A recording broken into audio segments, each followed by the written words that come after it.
Welcome to Power Boat Talk, the podcast where we talk everything performance boats with your host, Joe Road.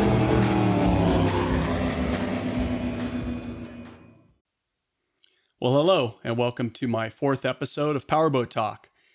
Thank you for listening. Appreciate you joining in. Hope you've enjoyed the previous recordings. Today, I'm joined by guest Greg Shoemaker, who is one of the utmost authorities in jet pumps and fast boats. He's out here in California. He owns GS Marine, and Greg has just got a wealth of information on drag boats and jet boats especially. He shared with us some pretty cool stories about the development of the Eliminator Daytona, which he was a big part of, and a lot of other history on drag boating and fast boats out here on the West Coast. So thank you again for listening, and I hope you enjoy today's episode and talk with Greg Shoemaker. So Greg, good morning. Thanks for taking my call. Taking the time. I know you're a busy guy. Well, Sunday morning is pretty peaceful. We don't have a whole lot going on, but you know, it's like anything else. When you're in business, you're always thinking about the next day and your plans and what are you going to get done and what calls you're going to make. So you never really have a day off, you know? Yeah, always on the clock. Always on the clock. So I know you go way, way back. But why don't you give me kind of the nickel tour of, how your younger days and what got you into the boat industry and the boat scene? Well,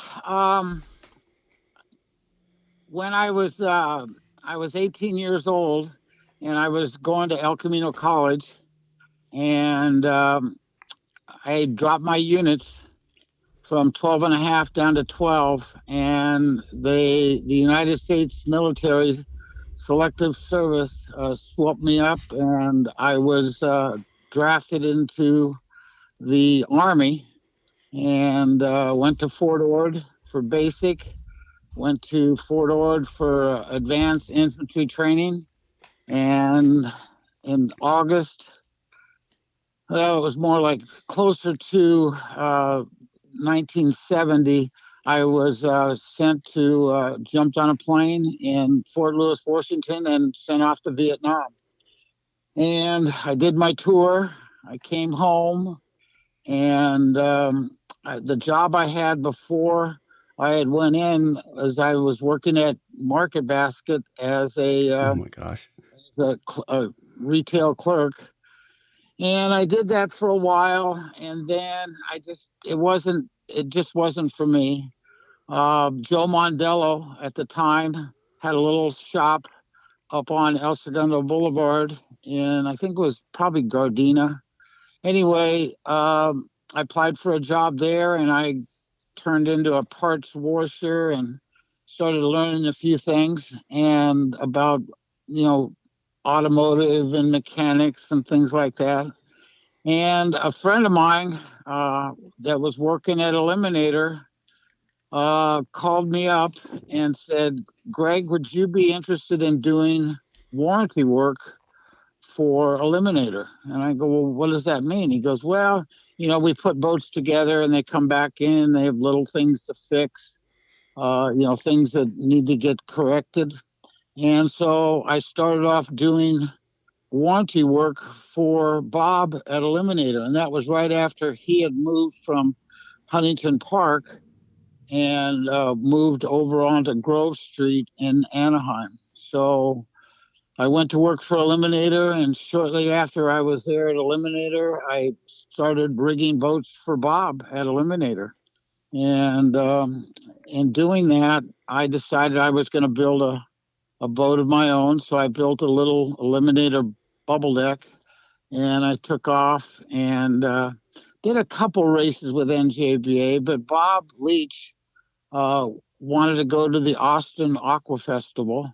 So we went to Austin, and I had just bought a boat, and then just putting a boat together,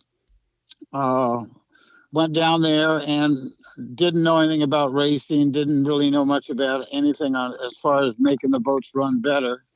And the boat ran in the mid 90s. And back in those days, that was a pretty good thing. Wow. But anyway, I lost first round, came back, and a guy came up to me from Arkansas, and he goes, I want to buy this boat. And I said, well, it's not for sale. And he goes, how much do you want for it? So at that time, I threw out an unrealistic number of $10,000. And so I went about my business that day. And Bob had rented, I guess, condos on Lake Travis. So I came back to the track, and as I was loading up to drive home, he put a paper bag on my tailgate and said, here's your 10 grand, unhook the boat. And I said, you got to be kidding. He goes, no, count it. So I counted out $10,000, and I thought I was the richest person on the face of the earth. So anyway, Marcia and I took the money and kind of made a little bit of a vacation, and took my time going home. Took me about a week to get home. Went to Carlsbad Caverns and just did the tourist things going back. Anyway, I got back to Eliminator, and I told Bob what had happened. And the Daytona, the 19 Daytona, had been introduced to Eliminator by a guy named Ron Eady. Oh, yeah. That had built it, and they wanted to put that in the Eliminator line of boats. And in doing that, I wasn't really excited about the Daytona. So I told Bob that I wanted to build another bubble deck because I had just sold mine. And he goes, nope, you're going to build a Daytona. We're going to build a Daytona. So we did that, and I put the boat together, side tanks, 2 buckets. Bob Sebring built a little 468 Chevrolet, and I put it in the Daytona. And at that time, John Lefevre in Needles, California, was putting on a little race every year on, I think it was Yogi Bear Park. And they put lights on the river. And I went out there and ran the boat. And at that time, there had been jet boats that had gone over 100 miles an hour, but nobody had done it with a carbureted motor. And the number was 100 miles an hour that nobody had broken that record yet. So anyway, the boat ran 98 miles an hour. And I had no idea what was going on. And everybody came over to the boat, looked at it, checked it out, couldn't believe that it was going as fast as it was with the power that I had. So anyway, I forget who I raced out there, but Norm Grimes was there too. And he was running his Rogers. And I ran faster than the Rogers. But I went ahead and took the boat back to the shop, and Bob goes, well, how did you go? And I said, well, we ran 98. He goes, what? 98 miles an hour? And I go, yeah. He goes, well, hell, we're going to take we're going to put my Bobby Wilton aluminum motor in this Daytona and go run it.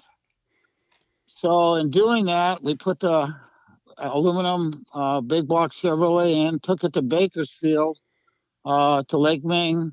And at that time, Norm was friends with Steve Montrelli at Aries, and they put the first 3-push rod Aries in Norm's boat. Well, when the class went in the water, Norm made a pass before me, and he ran 101 miles an hour with the Rogers. Oh, right before you. And he broke that 100-mile-an-hour barrier. Well, I go out there with the very next pass. I go out there with my Daytona with Underdog and with the aluminum motor in it, and I ran 107. Holy and cow. You would have thought you would have thought that I just won or sent, the new Top Fuel hydro Yeah. record. I Wow. mean, the place was just, a lot of people came over to see what was going on. Uh-huh. Anyway, I went ahead and went to the final, and we broke a rocker arm, and I lost in the final. So I get back, and obviously I was disappointed, but the interest for the 19 Daytona started taking off. People were calling, wanting boats, started to sell some Daytonas. And me being the rigger, we started putting a lot of 19 Daytonas together. And I took it to a couple of weeks later after Lake Ming, I went to Turlock. Now, do you know what And year this was happening? God, this is probably in the late 70s, Okay. And we took the boat to Turlock. And when I got back, there was a guy that worked at Bassett. His name was Don Yates. Oh, yeah. He had driven. Blown fuel jet. And I told Don, I said, and we talked to Bobby Wilton. He goes, well, you got to get this motor to turn up more RPMs. And I go, well, how do you do that? I really didn't know. He goes, well, we need to put a small. I called Don. And he goes, well, put a smaller impeller in it. He goes, what size impeller are you running? I said, I'm running an A. And he goes, no, put a B impeller in it.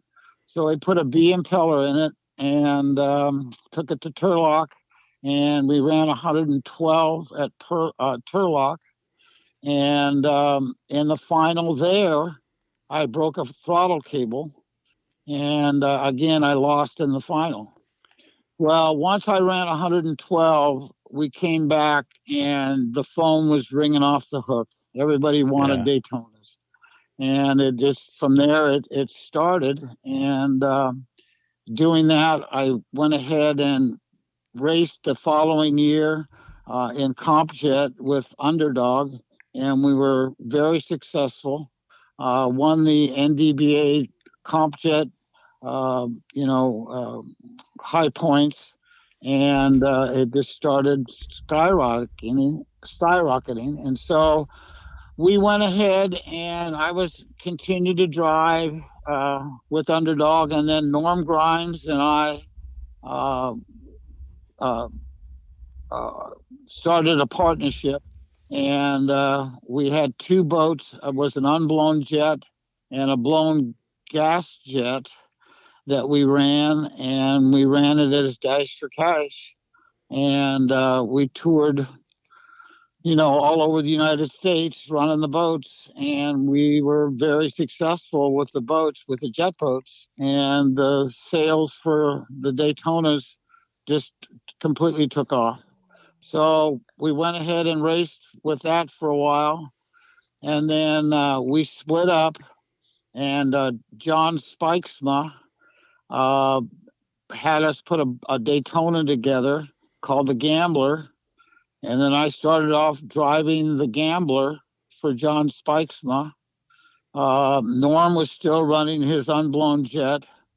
And again, we toured, through Texas and St. Louis and all around the United States running the boat. And the thing is that back in those days, as small as you were, but as many boats as it were competing, it was nothing for us to go to a race and with sponsorship money from Berkeley and Bassett and Competitive Trailers, H&R Custom Covers, we could, they were giving us $100 to $150 a race. And Electro Construction was another one of our sponsors. He bought us a dually. Wow. So we could actually go to the races and actually have a little bit of money in pocket. So it wasn't completely out of pocket as far as the racing. Yeah. So things continued on, and then John Spikesma bought a boat called Showtime USA, and in doing that, I was still. This was in the late 70s. He hired me to drive his blown gas jet or blown gas hydro. Norm was the engine builder, or Jerry Dorman was the engine builder originally.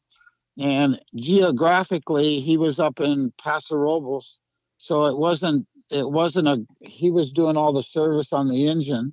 So it turned out to where Norm ended up taking over the motor duties, and we ran Showtime USA, and we were very successful with that particular boat. And then that went on for about 4 years. No, you were still at Eliminator at this time?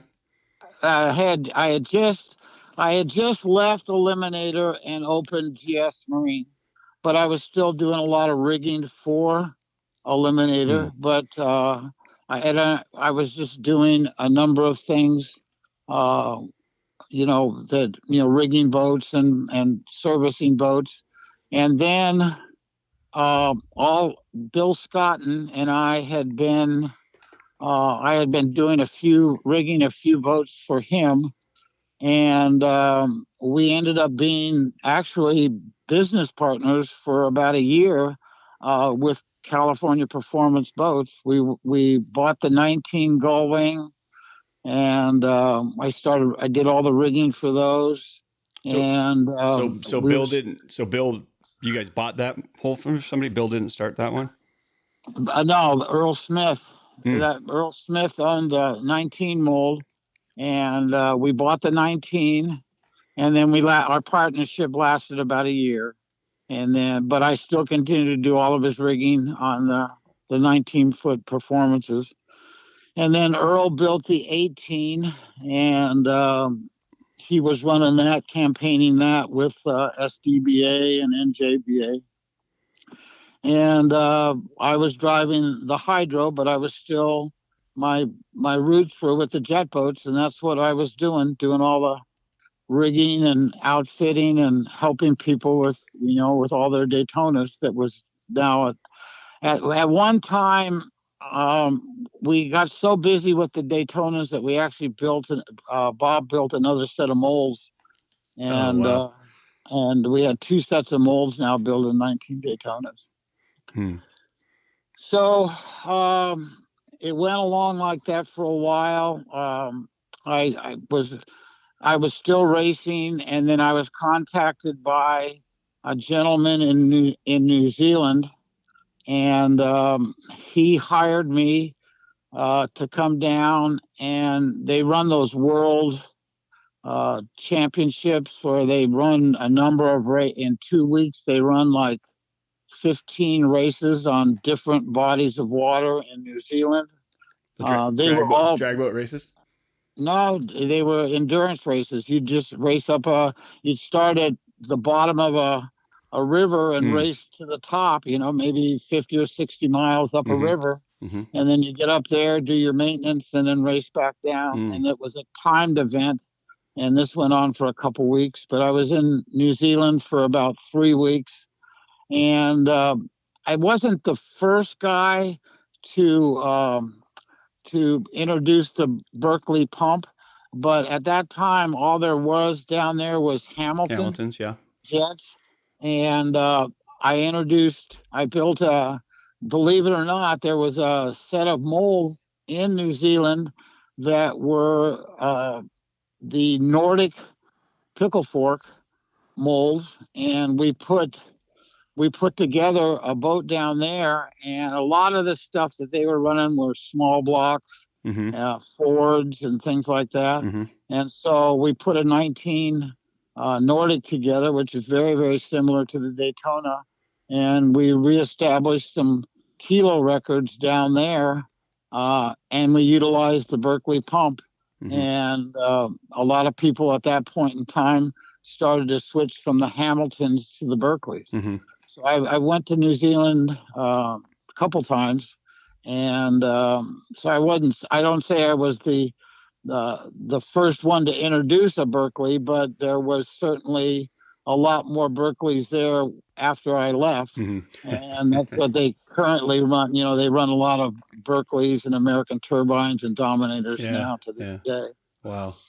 So we went ahead and raced Showtime, and then about that time, we kind of John ended up selling the blown gas hydro to Jack O'Bannon, which was a longtime friend, and he owned Fontana Wood Products, and he completed, I think, the last season with Showtime USA.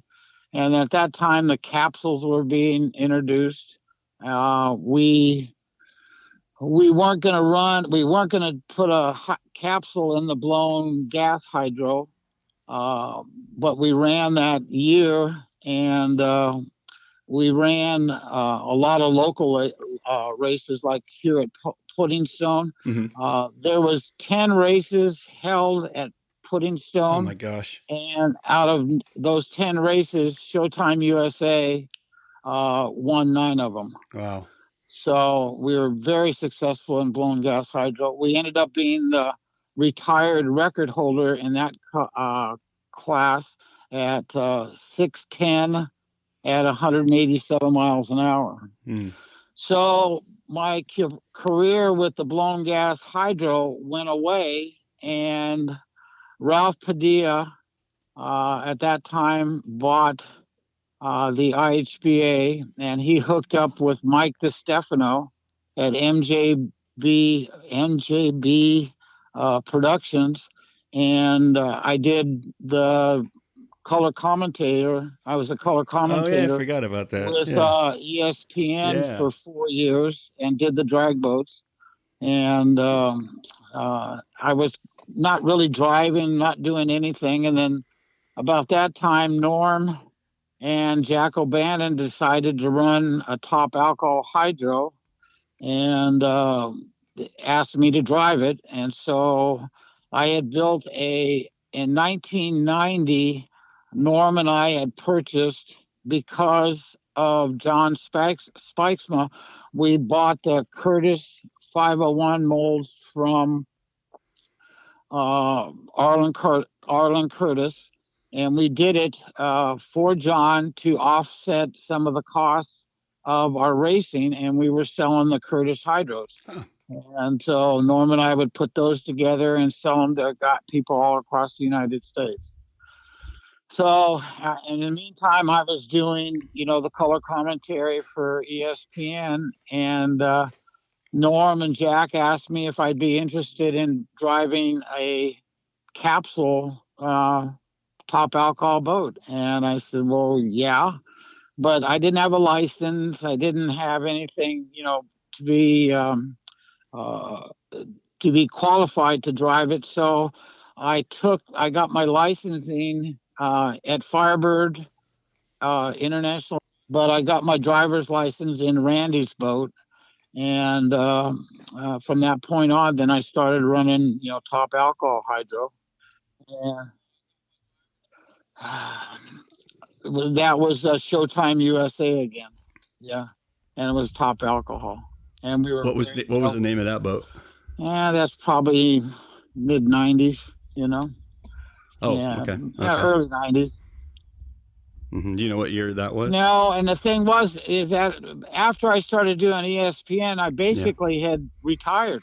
So you just can't stay out of these I things. was still doing boats for people, still rigging boats for people, but I really had no interest of, running a drag boat anymore. And as it turned out, once I got my license, back in those days, it was nothing for us to go to the World Finals and have 25 boats registered for top alcohol for a 16 boat field. So when you won a race back then, you had done something, because you had to qualify to make the program on Sunday. Yeah, and then you had to go rounds in order to win, Yeah. And so it went like that until 90, I think 97. Yeah. And then I got completely out of the drag boat part of it, but I still owned GS Marine. I was still putting boats together. for different people, servicing, and then we did fiberglass repair and gel coat repair. So the business grew as my racing career, you know, uh,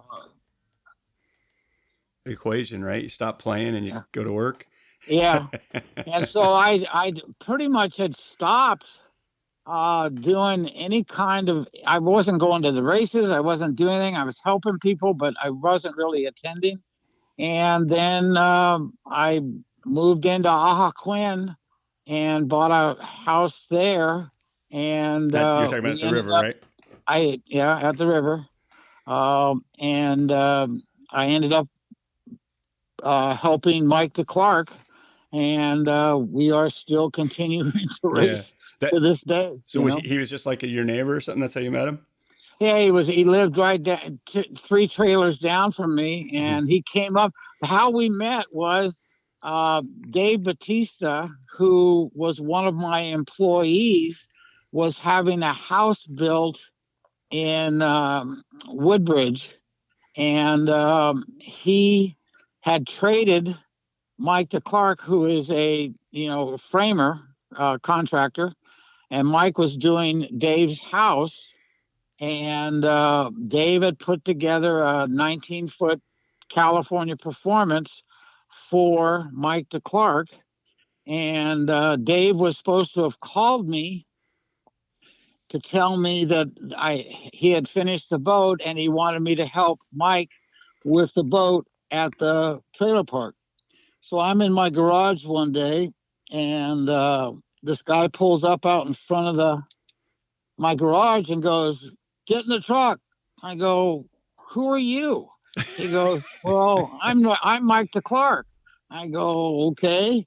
And I go, "Oh, you're the construction guy that Dave Batista put the boat together for." So Mike and I teamed up with the 19-foot California Performance, which was just strictly a riverboat, and things evolved to where Dave Batista had bought the 19 Daytona and a gullwing mold from Neil Emick. Oh, down San Diego, Neil. Yeah. Yeah, San Diego, and Dave had bought the molds, and anyway, Mike and I ended up with the molds.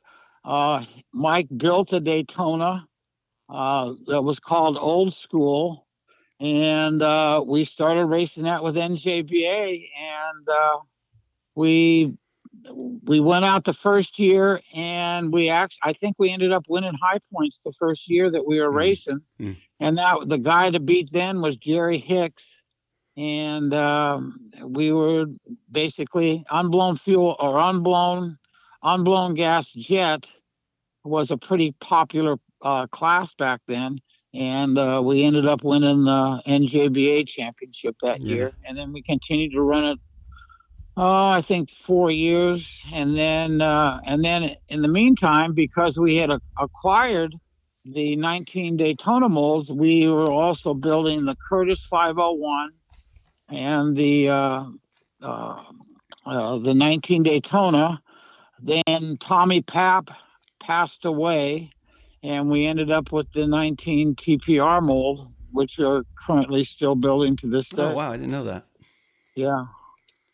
And then you and Mike, of course, you guys are still buddies, and he's running an alcohol boat in again, fact, right? we just won the World Finals at Wild Horse Park, which was Firebird this last year. We didn't have a very good year up until then, but we ran good enough this last World Finals, and we ended up winning World Finals at Firebird. Right. Now that's an alcohol hydro, just so everybody knows Type alcohol hydro, yeah. So excuse me. So that mold you guys are using, that's still that Curtis mold? Yeah. We have that, and in fact, we've built a couple, through the years. We've built like 4, 5, 6 of them, Wow. Norm and I, when we were building the boats, the Curtises, we sold a number of boats. with when Norm and I were partners. So Yeah. that's continued on since 1990 up Yeah. until now, so So, 22 years. so man, it's Norm Grimes, Mike DeClercq, and the Daytona are equal Greg Shoemaker's career. It sounds like. Yeah. And I think, to go back, the 19 Daytona, once that boat became successful, then Bob built a 21 Daytona. Mm-hmm. Bob built a 23 Daytona. And basically the roots were established with the 19, Mm-hmm. and it's continued to grow up until now. Yeah. Eliminator still builds a Daytona line. So Bob, I talked to Bob a few weeks ago. He told me some story about when you went and tested the Daytona the first time down in the Long Beach, like at the hot water channel. Yeah. Yeah, I was there. It was a big thing. I mean, the jet boats were a big thing back then. And in doing that, there was a number of people. We thought we were being real sneaky. Well, as it turned out, this was back when Golden Shores was still, you could still get in there and launch a boat at Golden Shores. And we were there and we launched the boat. And as we turned out of the marina, there was all these people on the shoreline waiting to see how the boat ran. Any faces you recognized? Oh yeah, the Cliff Lotz was there, Tom Stolars, Eddie Morantz, John Kaiser. All these guys were, with Alpha Marine, and there was a number of guys that were there looking. And once we ran the boat, it really, at that time, the expectations for that boat were really low, because it really was a dog. The way it was being rigged and put together at that time, it just wasn't performing the way it should. So when we were down, we went back to Austin. Goes way back when we introduced the 19 Daytona at Austin Aqua Festival. This is before I even built one. Bob took it down there and it was a dog. But Dan Pastorini, the quarterback for the Houston Oilers, was looking to buy a new boat because he was running blown fuel jet in a 19 young blood V bottom, and he was having some handling issues with it. So me and Kyle Walker, who used to drive Freddie Bray's boat, I think, was it the Spirit of Texas? I forget what Freddie's boat's name was. It'll come to me. But anyway, we got down there, and they were going to run it. We left Austin and we went to some little river, the Brazos River, to a launch ramp, and Pastorini got in the boat and drove it.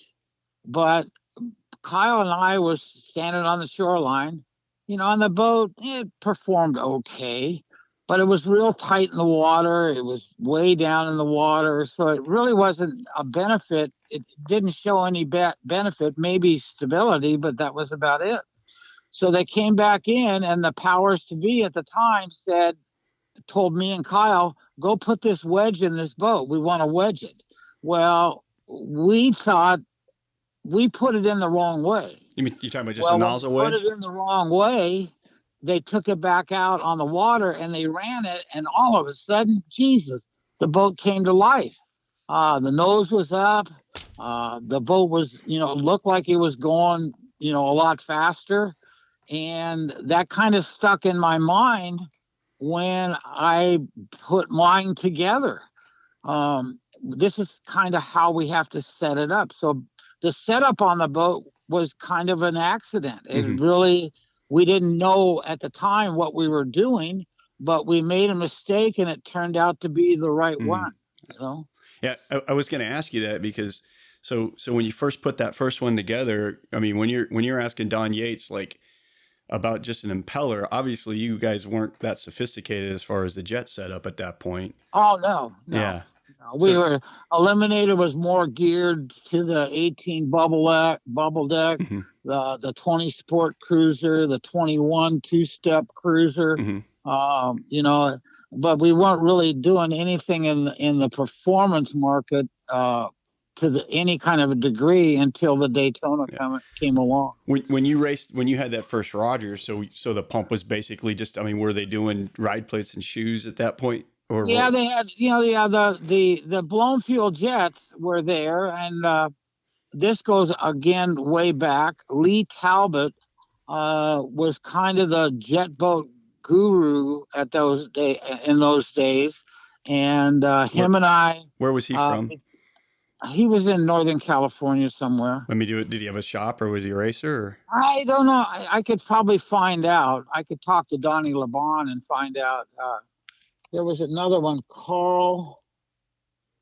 Carlson. Those were all Berkeley guys. No, they're Berkeley guys. Yeah, I think Carlson was a Berkeley guy. I think I ran across that name.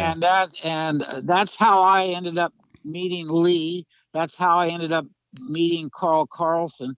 Because all these people were associated with the jet boats, and we were young kids, and we absorbed all the information like a sponge. Yeah. So they those were the guys that were making all the calls back then. Gotcha. And they kind of had that stuff figured out. Well, they had it. Somewhat they knew. Figured out. Yeah, they had a pretty good idea of what's going on. I think that one of the biggest advancements that have been made in the last 10 years for jet boats was acquiring data. Pump pressures, ball pressures, keel vacuum.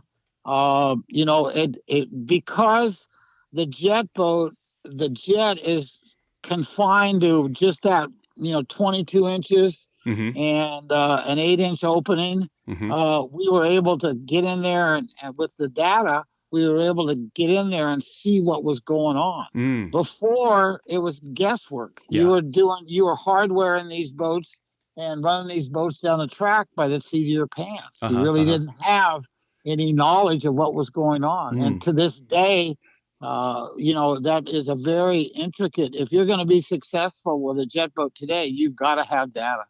Period. What about the average guy? Can the average guy, is it useful, or is the average guy good? I don't think it's yes, but the thing is that the data, what we learn on the race course, or racing these boats, is what the knowledge that we generate, we can transfer back into the family ski boat with no problem at all. Interesting. So then what's amazing is you, with that first Eliminator Underdog, that, I mean, you got something right with the hardware. Well, it was, again, there was some ideas. We built a low profile. We took a Berkeley intake, cut it, modify it. Jack McClure did that down at MPD. We took a 4-degree intake, made a 5-degree intake in it.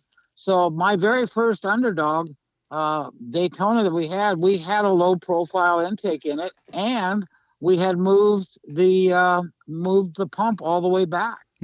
So how did you guys? At that point in time, they weren't doing that. Okay, but so you knew enough on that first one to say, hey, we got to do something different with the intake. Yeah. And it really comes down to, a lot of this stuff is just common sense. The 4-degree intake and the R intake are the only two intakes that were available to us. The R intake we felt was just way too much for the carbureted jet boat. But the 4-degree intake had its limitations. So when we built the first low profile intake, the knowledge of the low profile was there. You just don't, with the water coming off the keel, you just don't want to bend. and the 4-degree intake would bend the water a lot more than the lower profile intake, you know. And there was guys like Jack McClure that had that ran circle boats, and they had stumbled on Jack used to build out of a bay jet intake, he would build a low profile intake. You know? But we don't have that kind of, people are not doing that kind of stuff today. Yeah. There's a lot of stuff that people think that they're coming up with now that we came up with, 30 and 40 years ago. Things that we had tried because we were trying to innovate. We're trying to do things. There was nothing for me and Norm to go to the river with a box full of loader grates and just go out and try different things, Just to clarify too, so people know what we're talking about, you said the R nozzle, the R intake. So Berkeley used to have what was called an R pump, basically, right? Which was you could buy. They had an R intake and pump. Yeah. So I mean, that was R for race. So you could buy from Berkeley, and it came with a droop and a race reverse. They came up. The engineers there at Berkeley had come up with their own ideas, like the droop snoot. They had short one. They had a standard, what we call a standard droop today, and then there was one that was really long. There was, we knew that you couldn't use the stock intake and load the pump hard enough until you modified it, and the shoe and the ride plate were for that purpose, where we could raise and lower the mouth of the intake to accept more water, And you said that Underdog, that was the first time you set back a pump? There was the Bloomfield jets had set pumps back, but I don't know of anybody in a carbureted jet boat that had done anything like that. That could have very easily have been done. There was that Lee Talbot. He had, from what I understand, he had a little glass bottom boat, and he would inject dye in front of the keel and would be towed around and see what the dye did once it made the turn going into the pump. Interesting. So he could get an idea as far as loader grates and things like that, what the benefits were of that kind of testing. There's so much more that things that we could that I can think of as we're talking, that there was a lot of things that changed over the years, especially in the jet boats.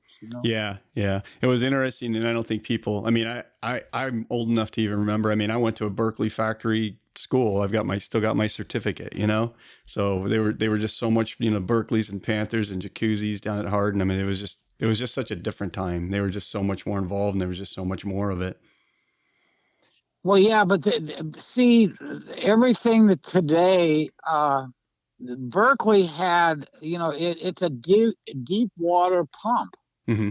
So they could actually duplicate that at the factory about the load characteristics of the pump and get an idea of how much pressure and how many, what the pump actually does under, different conditions. See, the Panther jet and the Jacuzzi YJ jet are basically a big jet ski pump. Okay. Berkeley, Jacuzzi, W pump, they're mixed flow. So the mixed flow pump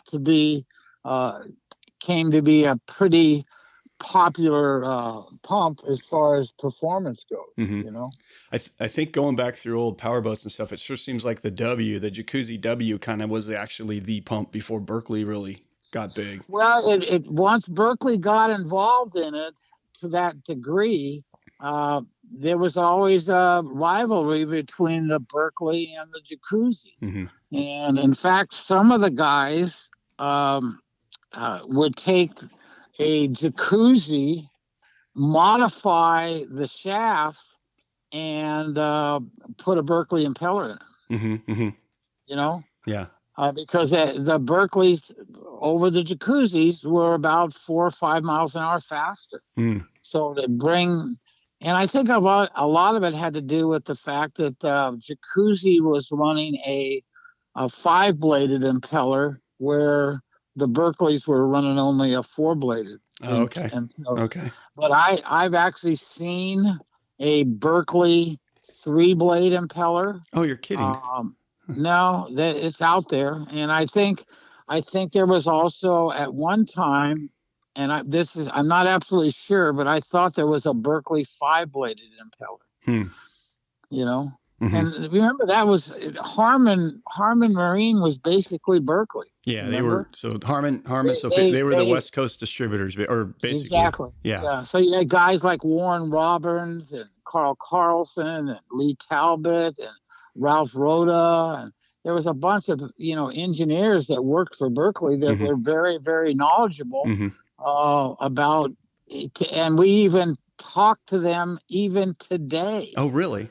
So they're still around? Talbot's still around? No, Talbot's gone. I think Warren Robbins is. I talked to him maybe 3 or 4 months ago. He actually stopped by my booth at a car show, left his card, so I called him and had a nice chat. He was, man, it was probably more like a year ago. Do you remember, I did some Googling at one point. I got a hair and I was just trying to figure it out. Do you remember like who the first guy out here was that actually put a Berkeley in one? I would have to guess, it was back then. I would think that it had to be guys like Talbot and Don Damron, who drove the Devil. There's a number of the old time jet boat guys, Royal Flush, Rated X, the Menace. There was just a lot of them, and all those guys that ran those blown fuel jets were basically the pioneers of jet boat performance. Yeah. I mean, what they were doing with like a blown fuel jet, guys are doing today with a normally aspirated motor. Oh yeah. Yeah, oh yeah, absolutely.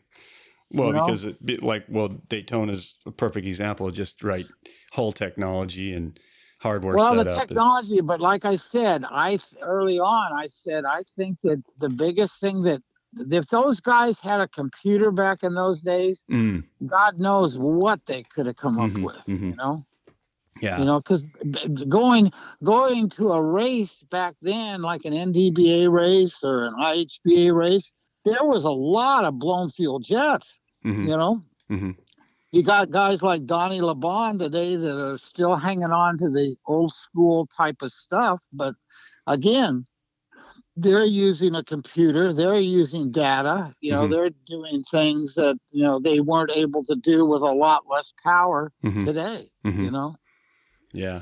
Interesting. One thing I always tell people from being a Californian and being in this side of the industry, it seems like there was kind of two trees that bred all the guys in this industry, and it was between actually three. It was between Eliminator, Sleecraft, and Kaiser, Alpha Marine. It seems like almost everybody in this industry worked at one of those places at one point. Yeah, and there's a lot. You'd be surprised how many guys got their start at Kona, or they got their start at Tahiti. Yeah. They, there's a lot of guys in the industry that were affiliated with some of those early boat manufacturers. Southwind, the inception of the Placecraft was based off of a Southwind.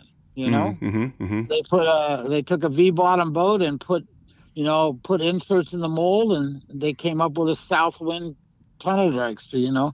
But there's guys like Tim Demerit. He's a Southwind Placecraft guy, and he has a lot of knowledge on the on the Southwind and how that evolved. Tim Place.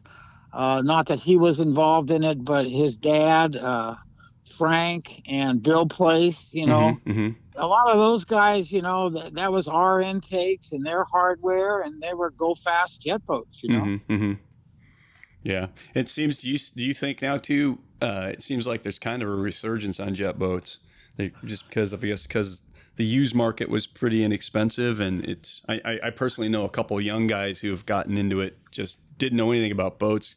A good friend of mine, he bought a Kona with an Oldsmobile, and it's like the greatest thing he's ever done. He just loves it. In fact, he's on an Eliminator now, but it's just, so it seems like there's kind of a new resurgence for him. Well, it's a simple, basic. You furnish a motor, put it in a boat with a pump, and it's a fairly simple,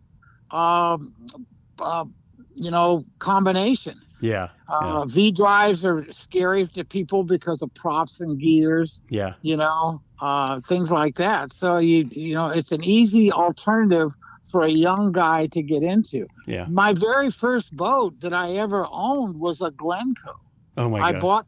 I bought a Glencoe. I saved all my money, or just about all my money, when I was in the service in Vietnam. I'd send the money home, and when I got home, I had about $3,000 or $4,000 in my pocket, and I went down and bought a Glencoe. Mm-hmm. And I bought it on a single axle trailer with a 455 Oldsmobile and a Berkeley pump. Mm-hmm. That's how I started. That was my very first boat that I ever owned. Yeah. No, and you said it, just the simplicity. I mean, when I was growing up, my dad had the boat shop. Obviously, there's a lot of negative connotation, to the jet boats, a lot of the V-drive. In fact, I remember when we were going the river when I was a kid, the first guy that came out there with a Howlett jet boat, and there was kind of a cool novelty to everybody, but man, that boat was horrible. It spun out of jacuzzi, spun out all the time. My dad and all the flat bottom guys just laughed at that guy. But man, you can't, especially now with the technology, this stuff's really good, but you can't beat the bang for the buck. The fun factor. Yeah, they're 60 miles an hour, but man, they're fun. When I when I was on the river with Underdog, which was a comp jet, the boat would run over 100 miles an hour. Mm-hmm. But back in those days, Rick Keyes, the Ermshire brothers, Matt Colbert, there was a bunch of V-drive guys, Jimmy Smith from Ultra Wheel. There was a lot of V-drive guys that were running on the Parker Strip. Mm-hmm. And I had the only jet boat. Yeah. But the thing was, on the river, I was virtually unbeatable, because the boat would accelerate from so quick 0 to 100 miles an hour in 600 or 700 feet. Yeah. And they just didn't have those capabilities back then. Yeah. And it really that really fired me up, because I wanted to be able to be a fast jet boat on the river. Yeah. And and back in those days, if you had 100 mile an hour anything, you were badass. Oh God, yeah. If you had a 100 mile an hour jet boat, you were virtually untouchable. Yeah. It probably took a long time before you ever got people that would even recognize that was true. Like you probably beat a lot of 120 mile quote unquote flat bottoms with your 100 mile an hour jet. Oh yeah, a lot. So yeah, that's pretty cool. Pretty cool. So where do you see things now?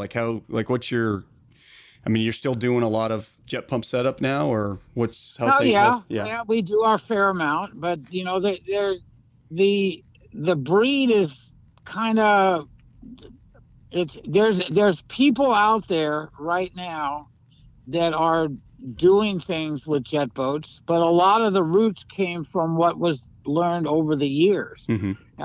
And there's a number of guys out there that are, I would say filling the void, but are at least going to be there long after some of the old timers are dead and gone. Mm-hmm. What they're losing is all the experience that was there. Mm-hmm. Mm-hmm. Nobody's tapped into that. There's things that we did 40 years ago that people are still trying to figure out to this day. And that's where the experience comes in. Huh. I don't claim to know everything, but I've made enough mistakes in my life that I can prevent you from making the same, same mistakes. Yeah. You No, know? that's the value you bring is all the mistakes you made. Yeah, exactly. Yeah. It's I'm surprised. I'm surprised these guys aren't tapping into that a little bit more.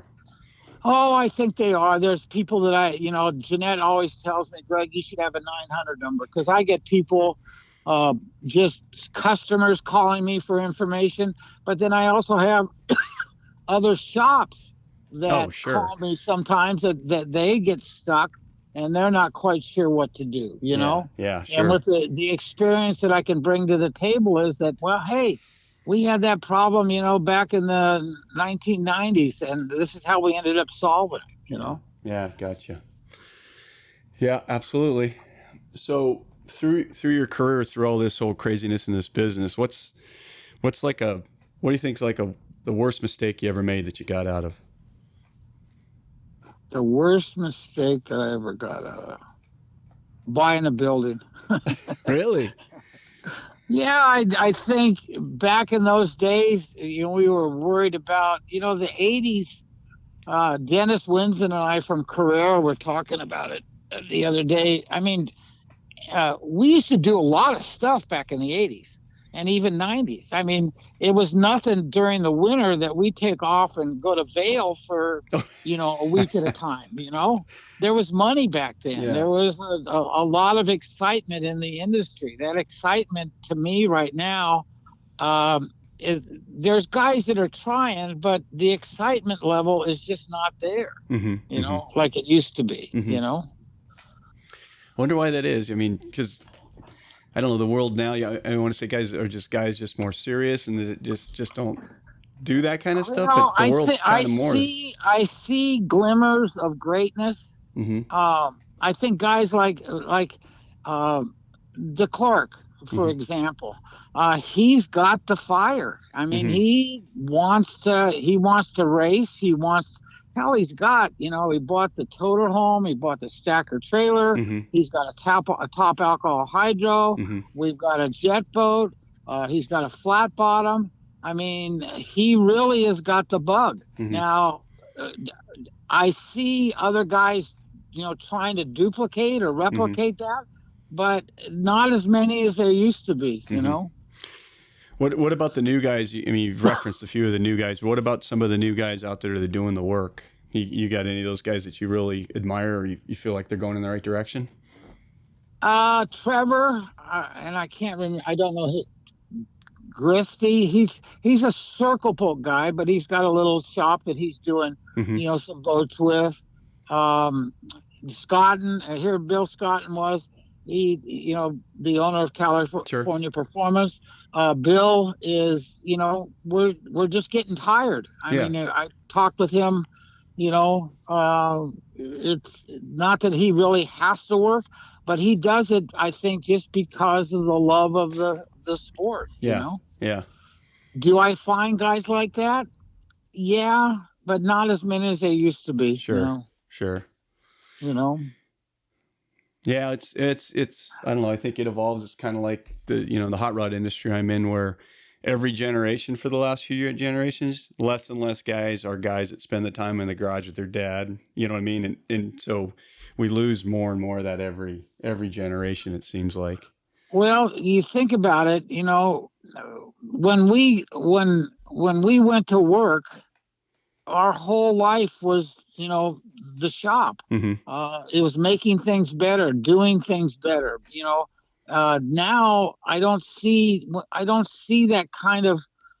There's a few young guys out here that I feel that have got it, but it's not as many as there used to be. I think kids are more in line to, messing with the computer or their cell phones or something like that. They just don't have that interest. Look at hot rodding, like you mentioned.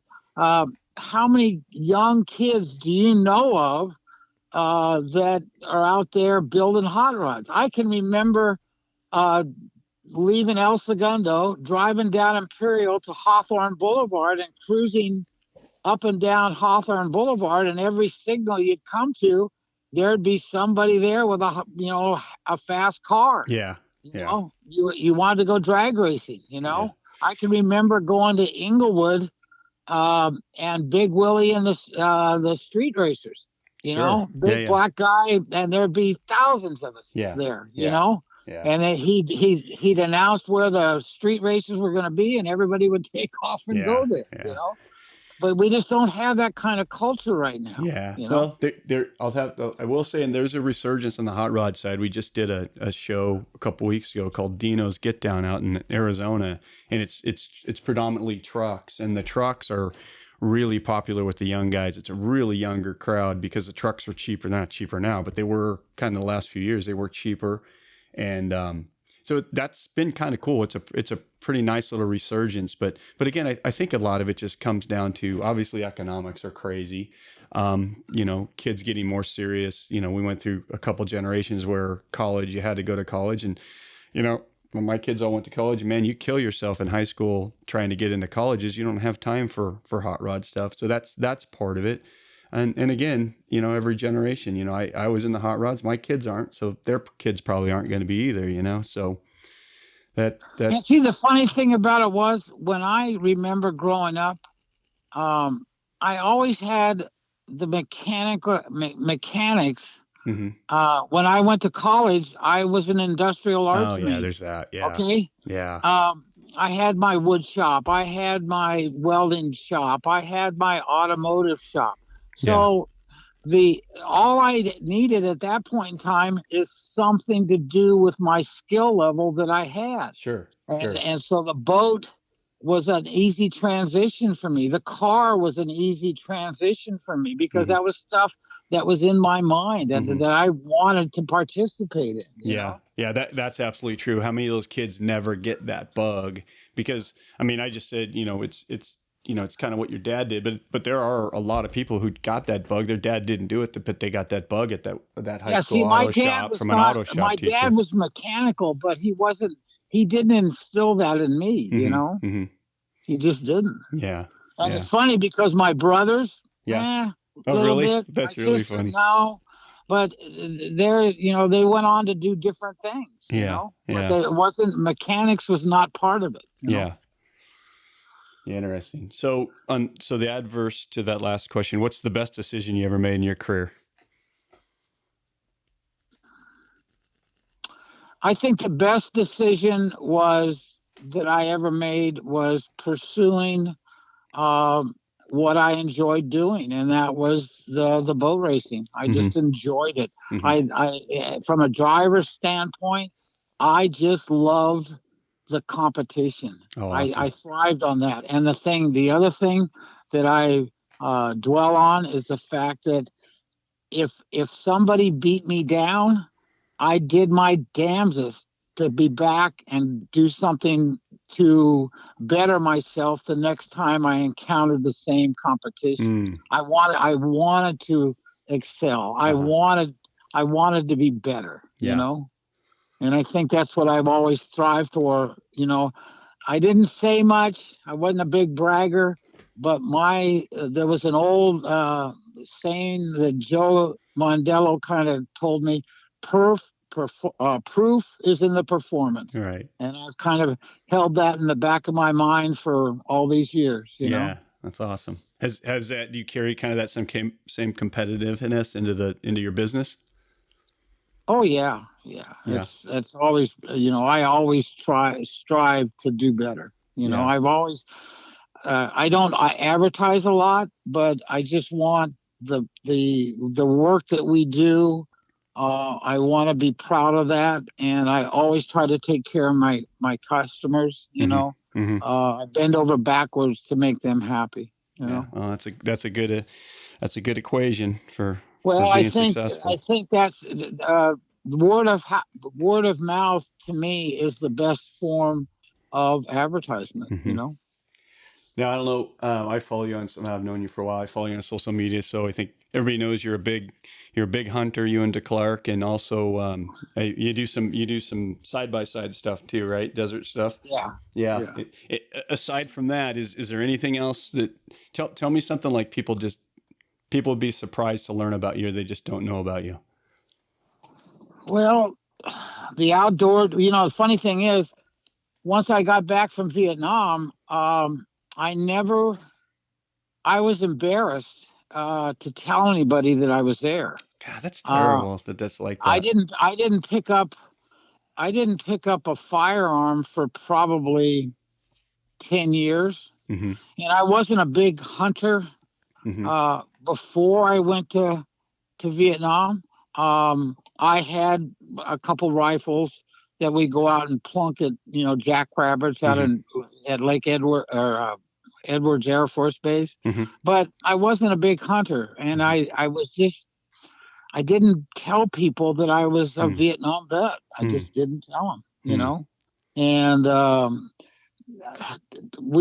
everything that's involved with the outdoors, whether it be fishing, hunting, motorcycle riding, side by sides, I got into Glamis big, and what turned me off about that was it just the people changed, the whole. I think one of the worst things that ever happened to Glamis was full suspension cars. Because I think what happened there is that the ability to drive through the dunes was eliminated, whereas the suspension in the cars made it so much easier for anybody to do it. And then in doing that, I feel that there was more, everything was more prone to more accidents, because people were driving over their head. Yeah, they could buy something that was way beyond their talent level. I mean, right? I had a high jumper Volkswagen with a 2280 motor with nitrous, but it only had maybe 3 inches of travel in the back and 3 or 4 inches of travel in the front. So you had to learn to drive through the dunes. Right. Today, if you see that big bump, you just floor it and go right through it because the suspension is so much better. Yeah, that's interesting. I never really thought about it that way. So, and that's what scared me about the dunes is that we just had you got whips and you got flags and all that, but you can't control. The people don't know what the fuck they're doing, Right. So. All right, man. Well, we've been on for a while. I really appreciate you taking the time, and man, I love hearing the history, man. And we'll do this again because obviously I'll go back, and every time I do one of these, I get off the phone and I go, I think of 10 other questions I should have followed through. So we'll do it again. But I really appreciate the time. I know you're busy and. That's all right. It's Sunday. We're not doing much of anything. All right, man. Well, have a good weekend, and thanks again, Greg. You too. Bye-bye. Thank you for listening to Powerboat Talk. If you like what you've heard, please head over to Apple Podcasts and give us a 5-star review. For more Powerboat Talk, follow us on Facebook or Instagram, or visit our website at powerboattalk.com.